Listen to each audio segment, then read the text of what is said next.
जब आपको किसी की बात का बुरा लगता है या फिर आपको किसी की बात पर गुस्सा आता है, तो हमारे आसपास के लोग हमें बोलते हैं कि इस चीज़ को अवॉइड करो और आप करते भी हो।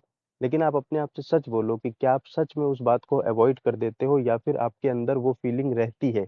आपको जो बुरा महसूस हुआ होता है, वो आपके अंदर रहता है और बार-बार आपके माइंड में वही सब घूम रहा होता है। बार-बार आपकी थिंकिंग वहाँ पर चल रही होती है कि मुझे ये बुरा लगा, मुझे ये बुरा लगा, मुझे बुरा लगा। और आप बार-बार अपने माइंड को, अपनी थिंकिंग को वहाँ से हटाने की कोशिश कर रहे होते हो। यही तो हम सब करते हैं ना? तो जनरली 2 टाइप के लोग होते हैं, या तो एक तरीके के वो लोग जो अपने इमोशंस को अपने अंदर दबा करके रखते हैं, यानी कि कोई सिचुएशन होती है तो बस मुँह फुला करके बैठ जाते हैं, ये नहीं बताते हैं कि उनको कैसा महसूस हो रहा है। और दूसरे टाइप के वो लोग होते हैं, जो लोग तुरंत रिएक्शन दे देते हैं, यानी कि ज़रा-सा गुस्सा आया बस तुरंत चिल्लाने लग गए या ज़रा-सा दुःख महसूस हुआ तुरंत रोने लग गए। और ये दोनों ही तरीके सही नहीं है अपने इमोशंस को डील करने का। मैंने अपनी पर्सनल लाइफ़ में भी बहुत सारे एक्सपीरियंसेस किए हैं, दूसरों को भी बहुत ध्यान से ऑब्ज़र्व किया है, रिसर्च भी करी है, पढ़ाई भी करी है, तब जाकर के मुझे ये चीज़ समझ में आई है कि हमारे अंदर जितने भी तरीके के इमोशंस होते हैं, वो सब हर इंसान के अंदर होते हैं। यानी कि हर इंसान को डर लगता है, हर इंसान को खुशी महसूस होती है, हर इंसान को दुःख महसूस होता है, हर इंसान को जेलसी भी होती है। हर इंसान के अंदर वो सारी चीज़ें, वो सारी फीलिंग्स हैं जो जो मेरे या आपके अंदर है। कुछ लोग ऐसी बातें करते हैं ना कि मैं फ़ियरलेस हूँ, मुझे कहीं डर नहीं लगता। कुछ लोग ऐसी बातें करते हैं कि मेरे अंदर तो जेलसी ही नहीं है। ये सही नहीं है। आप कितना भी कोशिश कर लो, आप अपनी बायोलॉजी को कैसे चेंज कर दोगे? ये तो एक सिस्टम है।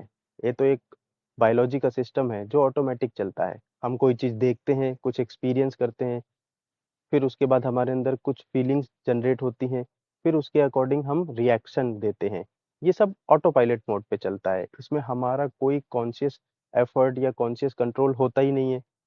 तो आप कैसे कह सकते हो कि मैं फ़ियरलेस हूँ? या आप कैसे कह सकते हो कि मेरे अंदर ये वाले इमोशन नहीं है, मुझे तो गुस्सा नहीं आता है? ये सब फालतू की बातें हैं। हाँ, बस आप ये कर सकते हो कि अपनी उस फीलिंग को, अपने उस इमोशन को सही तरीके से गाइड कर सकते हो। कहाँ पर आपको रिएक्ट करना है, कहाँ पर नहीं रिएक्ट करना है, वो थोड़ा-बहुत आप कंट्रोल कर सकते हो, लेकिन वो भी थोड़ा-बहुत। ऐसा नहीं है कि आप हर वक़्त चीज़ों को कंट्रोल कर लोगे। अगर कोई सिचुएशन ऐसी आ गई जहाँ पे आपको बहुत गुस्सा आया और आप अपने आप को कंट्रोल करने वाले मोड में चले गए, तो आप फिर से वही काम करोगे कि अपने इमोशन को अपने अंदर दबा दोगे। उसकी वजह से क्या होगा कि वो गुस्सा कहीं और निकलेगा, फ्रस्ट्रेशन बिल्ड होने लग जाएगा, आप नाखुश रहने लग जाओगे। और अगर आपने इम्पल्सिव रिएक्शन दे दिया, यानी कि ज़रा-सा गुस्सा आया और गुस्से में आते ही तुरंत किसी को कुछ कह दिया, तो उससे लड़ाई बढ़ जाएगी या फिर आपका खुद का नुकसान हो जाएगा या फिर कोई और सिचुएशन क्रिएट हो जाएगी। हमको किसी ने यही नहीं बताया कि लाइफ़ को जीने के लिए हमको इमोशंस को भी समझना पड़ेगा। हमको ये बात भी समझनी पड़ेगी कि हमारे अंदर कौन-कौन सी तरीके की फीलिंग उठती हैं और हमको उनको कैसे मैनेज करना है। ये हमको कोई नहीं सिखाता, ये हमारे आस-पास के लोग, हमारा समाज कोई नहीं सिखाता। हमें बस ये सिखाया जाता है कि अगर कुछ बुरा लग रहा है तो या तो उसको खून का घूँट समझ कर के पी लो और या फिर तुरंत के तुरंत रिएक्ट कर दो, चिल्लाने लग जाओ, जी भर के चिल्ला लो। ये दोनों ही तरीके आप खुद सोच कर के देखो क्या प्रैक्टिकल है? और अगर ये आपको पता नहीं होगा तो आप खुद सोच कर के देखो आपकी लाइफ़ कैसी होगी? क्योंकि जब तक ज़िंदगी है तब तक कुछ न कुछ तो होता ही रहेगा, कुछ न कुछ तो फीलिंग आपके अंदर जनरेट होती ही रहेगी। और जब फीलिंग जनरेट होती रहेगी तो रिएक्शन भी भाई साहब आता ही रहेगा। हाँ, ठीक है, एक लिमिट तक आप उस रिएक्शन को कंट्रोल कर लोगे, लेकिन जब नहीं कंट्रोल कर पाओगे तो आपको कैसा बुरा लगेगा। एक तो वो रिएक्शन हो जाएगा, दूसरा आपको ये भी बुरा लगेगा कि अरे यार! मैं रिएक्शन को कंट्रोल नहीं कर पाया, तो अब तो प्रॉब्लम और ज़्यादा बढ़ जाएगी। तो इस तरीके से तो जीना सही नहीं है।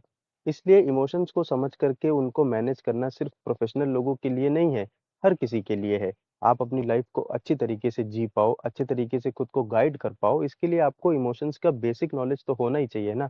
एट लीस्ट आपको ये तो पता होना चाहिए कि इमोशन कैसे जनरेट होते हैं, इनकी वजह से कैसे हमारे अंदर रिएक्शन होते हैं, कितने तरीके के इमोशंस होते हैं, क्या उन इमोशंस को कभी भी अपने से अलग किया जा सकता है?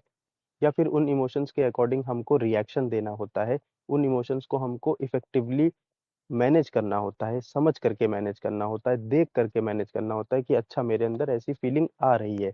ना कि ऐसा महसूस करना होता है कि हाँ यार मेरे अंदर फीलिंग आ रही है तो मैं खुद को सब उस फीलिंग को सप्रेस कर दूँ, अपने माइंड को डिस्ट्रैक्ट कर दूँ। अब मैं आपको ये तो नहीं बता सकता कि कितने तरीके के इमोशंस होते हैं, क्या-क्या होते हैं, उनको कैसे इफ़ेक्टिवली मैनेज करना चाहिए क्योंकि वो कोई एक्सपर्ट आपको बेहतर तरीके से बता पाएगा।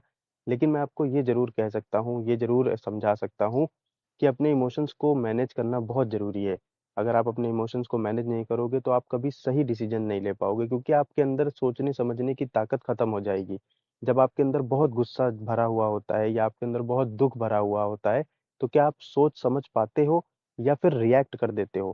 कितना भी कोशिश करो, वहाँ से दिमाग आपका हटता है? नहीं हटता है ना? और अगर जब नहीं हटता है, तो क्या आप सही तरीके से डिसीज़न ले पाते हो? सही तरीके से इफ़ेक्टिवली सोच पाते हो? या फिर तब आप ज़्यादा अच्छे तरीके से सोचते हो, जब आपका माइंड अंदर से शांत होता है, जब आपके अंदर खाली स्पेस होता है, तब आप अच्छे से हर एंगल से उस सिचुएशन को सोचते हो और एक परफेक्ट डिसीज़न ले लेते हो, जो भी आपके अकॉर्डिंग परफेक्ट है।